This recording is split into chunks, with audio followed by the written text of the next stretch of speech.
तक्रारीद्वारे जिल्हाधिकाऱ्यांकडे केली होती। जिल्हाधिकाऱ्यांनी या गंभीर प्रकरणाची दखल घेत पोलिसांना चौकशीचे आदेश दिले।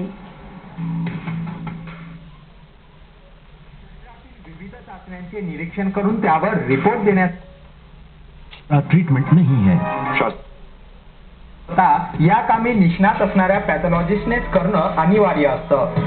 असं असताना मात्र थोड्याशा आर्थिक मोहापायी काही पॅथॉलॉजिस्ट सेवाभाव विसरून आपल्या व्यवसायाशी गद्दारी करत असल्याचं प्रकरण समोर आलंय।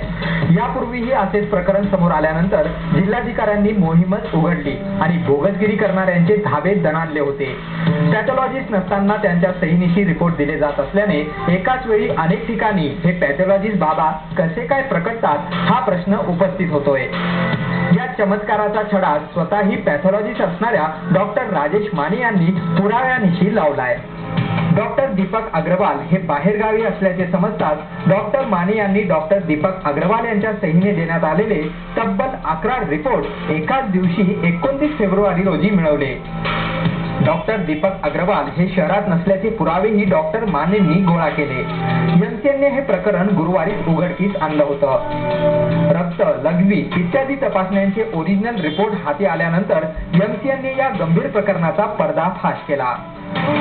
शुक्रवारी एमसीएनच्या रिपोर्टरने डॉक्टर दीपक अग्रवाल यांची बाजू ऐकून त्यांची प्रतिक्रिया घेण्यासाठी त्यांना फोनही केला, पण डॉक्टर अग्रवाल यांनी रात्री 7:30 वाजता भेटण्याचे सांगितले।